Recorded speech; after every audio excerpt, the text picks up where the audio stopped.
Hey, thanks for joining me for Psalm 40. It is so exciting to be here.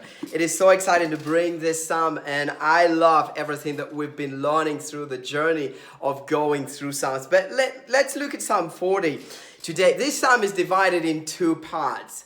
And I love the fact that it has this one part where he goes into song, talking about what God's done. And the second part of it where he goes into crying out for help. And it's like, thank you, and you're amazing, and you're great, and this is what you did. It's like, help, I'm in trouble, save me. And it sort of makes us think, it makes me personally think about the Christian life. It hasn't always been like mountaintop experience.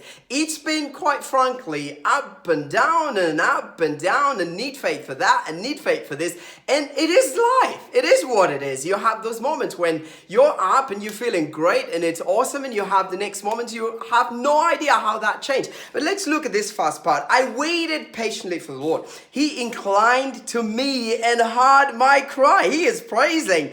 He drew me up from the pit of destruction, out of the miry bog, and set my feet upon a rock, making my steps secure. He put a new song in my mouth, a song of praise to our God. Many will see and fear and put their trust in the Lord. And he's going on, and he's saying, yes, I cried out and I waited patiently and he came. Isn't that awesome? And this is what he did for me. And that is what he did for me. And he saved me. And I sing it out. And he put a new song in my heart because of what he did. He has done this and he has done that. And I'm here to let you know. Makes me think about the story of our lives and how impactful that is and that can be when we start to talk about what God has done. We start to talk about, and sometimes we maybe want to share the gospel, and we feel like it should be complicated, and yet it shouldn't. It can be as easy as us just telling a story of what God has done, when you realize and you're able to say, I couldn't have done that myself. I could not. I love what he says when he says that I was in a pit, in this mud, and I could not help myself out. I wanted to come out. I was in that valley. I wanted to come out and I couldn't. But God helped me. So yes, and he put a new song in my heart. The song that I'm singing is not the song of me here in the valley crying and wondering who's gonna help, what's gonna happen. But it's a song of his deliverance, a song of his freedom, of what he has done. And I sing about what he has done. And I find that amazing, and that is great. And we should always be ready to do that. But he goes into the second part. In verse 13, he says, be pleased, O Lord, to deliver me. O Lord, make haste to help me. Let those be put to shame and disappointment altogether who seek to snatch away my life. Let those be turned back and brought to dishonor who desire my heart. That's a different song. That is a different song. And as I think about uniting these two things happening, these two different songs, these two different things of where you find yourself in the mountaintop and you find yourself in the valley, and you have these responses. No, life is not always in a shout. It's not always revealed in a shout. Although it is important that I understand that when God gives me a shout, that I should do that. I have a verse here. In James chapter 5, verse 13, he says, is anyone among you suffering? Let him pray.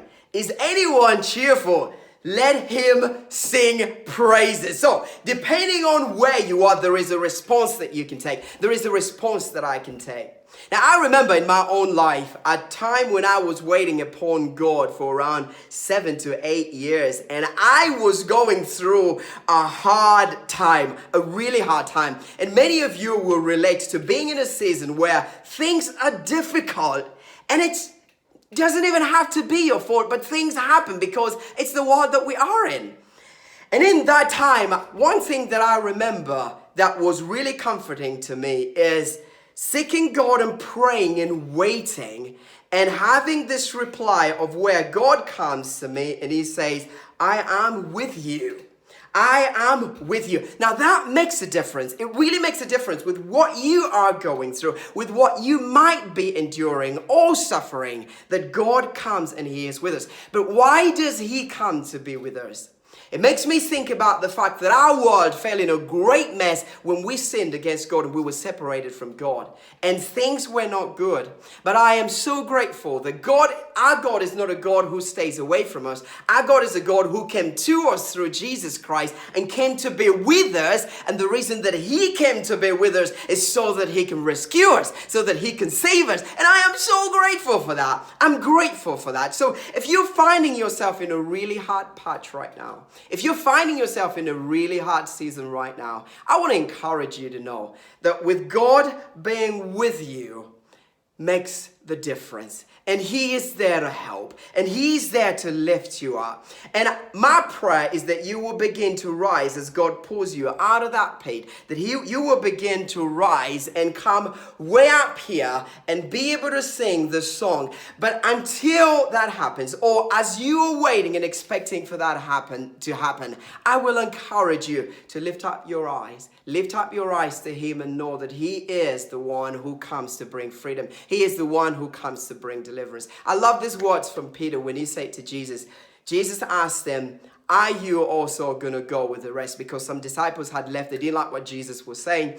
And Peter said, where can we go? You have the words of life and truth. And I would say this, it doesn't matter what we go through.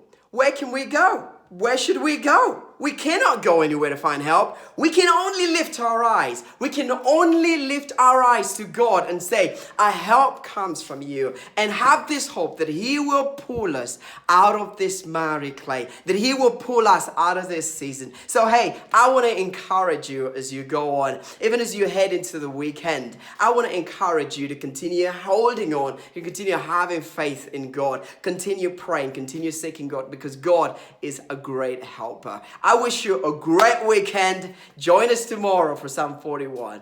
Bye-bye.